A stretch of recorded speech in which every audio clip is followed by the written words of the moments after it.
Hey, what's up everybody? It's me, Darius, and I'm back with another personal finance video.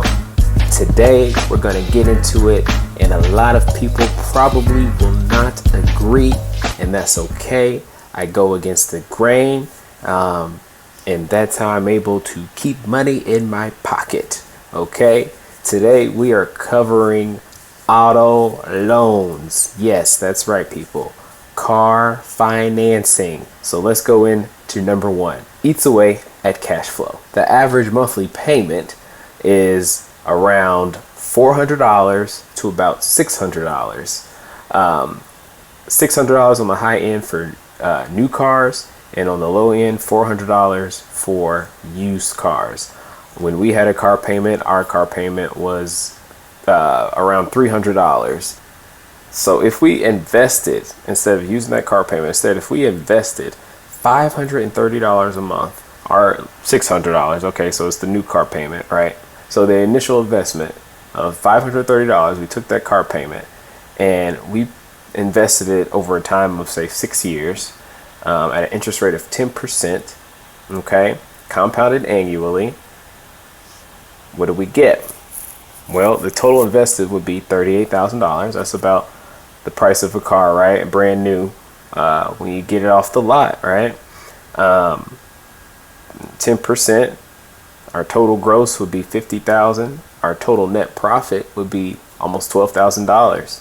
And here is the calculator I use. It's from investor.gov. It's a compound interest calculator. So you can plug some numbers and play with it yourself if you like, and see what you get if you were out of your car payment, you know. So that's why I would say that it eats away at cash flow and it eats away at potential investments. Now, there's a main argument that that I come across with other financially savvy people. I'd say if I finance my car, I don't pay cash for it, I don't use all that cash up front, is because I can use that cash to make other investments. It's a solid argument, but I would say, how much cash are you using, like, to buy a car? Like, are you going brand new off the lot, $38,000? Yeah, I mean, I wouldn't even do that. Like, I would probably use about $10,000 to buy a car. If we had went through the total term, I'll let you look at this. $26,000. Oh my gosh. $26,000 would have been paid if we finished this whole entire term. So we already would be losing money if you finance a car out the gate. Okay. And this is sad. I am in, Facebook groups where people are celebrating car purchases. They value more of their credit scores instead of smart financial sense. Just because you have decent credit does not mean you have smart financial, a good financial IQ. Number 3, okay? Most cars are not good investments. As you could see from point number 2, cars lose their value. The average car will lose 60% of its value after the first 5 years. So, like I said, total pay would have been $26,000. So, from what would have been paid, or what was paid actually, that's over 67% loss in value from total paid on the car that was financed for us. Okay, so what can you do today?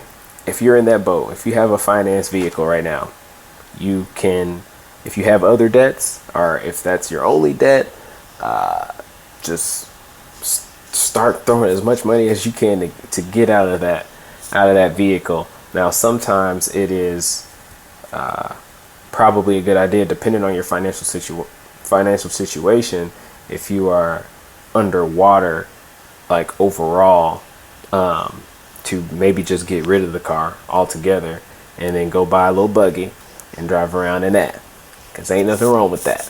Okay, there's nothing wrong with that. Yeah, and if you have a car that is flipping you sideways, upside down, it's just, You just got to get out of all that bad debt. You have to get out of all that bad debt. Okay? So now I have said these things. Now, most people might say, well, who are you? You can't tell me. You don't know nothing. You don't know anything about cars. You don't know. You don't know. You don't know. That's fine. That's fine. I have someone, Kevin Hunter, on YouTube. I just ran into him on YouTube. You know how the YouTube algorithm recommends people to you. And he came up on my YouTube one day, and he was talking that truth. All right. So I just want you to watch him for a few minutes to get some of that truth, because he is spitting it. All right. So without further ado, here is Kevin Hunter. Now, if cash is no longer king, what changed all of that? Pretty simple. As I mentioned, it is the business model. The internet changed all kinds of things for dealerships, but the primary one was how they make money. Bottom line, when the business model changed, a typical car dealership no longer makes the majority of their profits off the sale price of the car. When you realize they are making most of their money elsewhere, not on car price, you start to understand why they are so willing to bargain right down to basement car prices. They are counting on the subsequent steps inside the dealership to empty your pockets. These steps all come after price negotiations are over. Now, if you utter that scary word cash too early, and yes, I did say scary word, that entirely shuts down any further conversation about car price, and for a really simple reason. They aren't likely to take advantage of a cash buyer in finance, and they know it. When the finance office is writing up a car loan for you, you'll notice the main question they ask is, what is your payment goal? And why do you think they ask this question? It's not for the purpose of doing the best job to help you afford the vehicle you're trying to buy. They ask the question because they want you to think less about total cost and more about a single number, a monthly payment. As soon as this change in focus is accomplished, they can pack all those juicy profit-generating fees and products into your car loan. Cash buyers destroy all that opportunity. With a car loan, they take thousands of dollars from you after you negotiated the sale. You get that? A car loan lets them rip you off. No car loan, the deception strategy in finance is out the window. I am a cash buyer. I'm a cash buyer. Kevin Hunter said it best, that cash buyers can get better deals. We have to learn how to finesse if you want to buy from a dealership. Cash. All right. Cash. So no payments, man. Payments lock you down. No payments allow you to be free. Allow you to be free. You don't have to worry about, stress about your car payment. All right. Or some people don't stress about it. It's just an extra bill. You know, you don't have to have that. You don't have to have it. It is not a necessity. You do not have to keep up with the Joneses. You don't need to do that. You don't. All right. So get up out of those car loans, people. Do what I said here and follow this, and focus on getting on that car payment so you can start investing that car payment to build wealth. Let me know below. That's it for this video today, guys. Like, comment, and subscribe. Hit that notification bell if you like what you're hearing, and I'll catch you guys on the next video. All right. Peace.